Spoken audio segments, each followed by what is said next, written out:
नमस्कार मंडळी, तर मी आज बनवणार आहे काळ्या रश्श्याच्या शेवग्याच्या शेंगा। तर त्याच्यासाठी मी इथं शेंगा उकडून घेतलेल्या आहेत। इकडं वाटणाचं सामग्री तयार केलेली आहे। त्याच्यासाठी मी इथं खोबरं घेतलं आहे, इकडे कढीपत्ता घेतला आहे, इकडे लसूण घेतला आहे, इकडे 2 अद्रकचे तुकडे घेतले आणि इकडे 2 कांदे भाजून घेतलेले आहेत आणि ही कोथिंबीर घेतली आहे आणि इकडे चना डाळ घेतलेली आहे।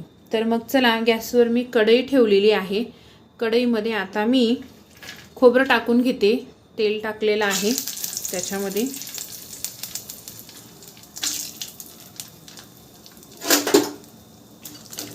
तर हे आपल्याला वाटणाचं सगळं तेलामध्ये मस्त असं भाजून घ्यायचंय।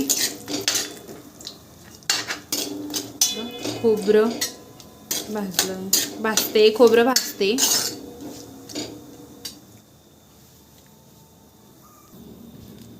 मी इकडे सगळं तेलात परतवून घेतलेलं आहे। आता मग याचं वाटण करून घेऊ। मिक्सरच्या भांड्यात टाकून मी आता याचं वाटण करून घेते। गॅसवर मी कढई ठेवली आहे। आपलं वाटण होतं तोपर्यंत इकडे मस्त असा मसाला टाकून घेते मी तेलामध्ये।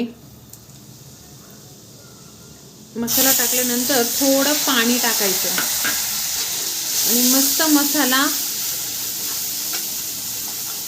तेलामध्ये मस्त असा आटू द्यायचा। एकदम मस्त चव लागते। तेल सुटेपर्यंत मस्त असा परतू द्यायचा मसाला। इकडे परततोय तोपर्यंत आपण याचं वाटण करून घेऊ। तुम्ही बघू शकता मस्त मसाल्याचं असं तेल सुटलेलं आहे। आता या तेलामध्ये आपण उकडलेल्या शेंगा टाकून घेऊ, म्हणजे शेंगांना पण मसाला लागेल। मग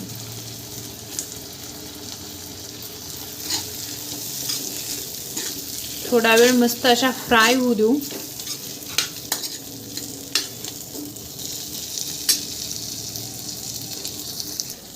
तर मी इकडे वाटण तयार करून घेतलेलं आहे, तुम्ही बघू शकता। आता हे वाटण हे शेंगांमध्ये, मसाल्याच्या शेंगांमध्ये टाकून द्यायचे।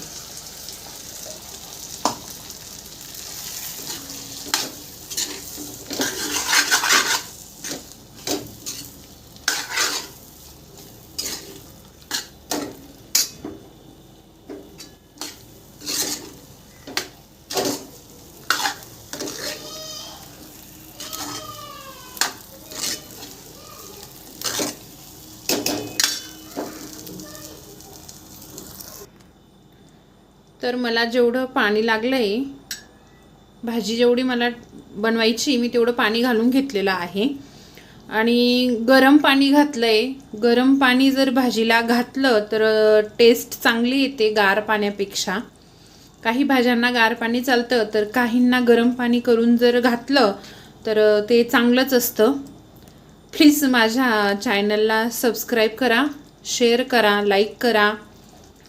आणि माझ्या मुलांना थोडं तिखट कमी लागतं, त्याच्यामुळे मी मसाला कमी घातलेला आहे, म्हणून अशी दिसते ती। लहान बाळ असले का मग थोडासा मसाला कमी घालावा लागतो। तर तुम्ही बघू शकता मस्त अशी उकळी येते। तर चला मग आता आपण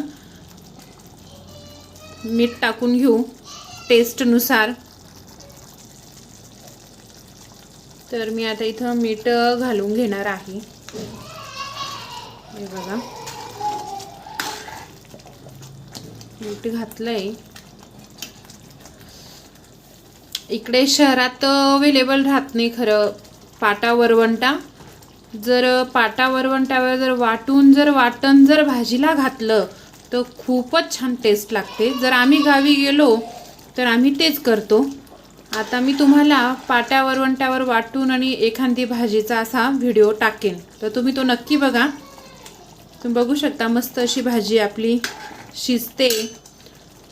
काळी रश्श्याच्या भाजीला खूप टेस्ट लागते। जर तुम्ही अशा पद्धतीने बनवली तर खूपच छान लागते। नक्की ट्राय करून बघा। मस्त अशी आपली आता भाजी शिजलेली आहे। शेंगा उकडून घेतलेल्या असतात, त्याच्यामुळे भाजी शिजायला काही वेळ लागत नाही। 10-15 मिनिटात भाजी शिजून तयार होते. तुम्ही पोळीबरोबर किंवा भाकरीबरोबर बी खाऊ शकतात, पण भाकरीबरोबर खूपच छान लागते.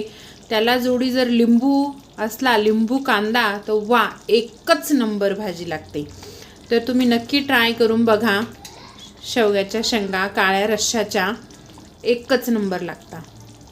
तुम्हाला जर व्हिडिओ आवडला असेल तर लाईक करा, शेअर करा, सबस्क्राईब करायला मात्र विसरू नका.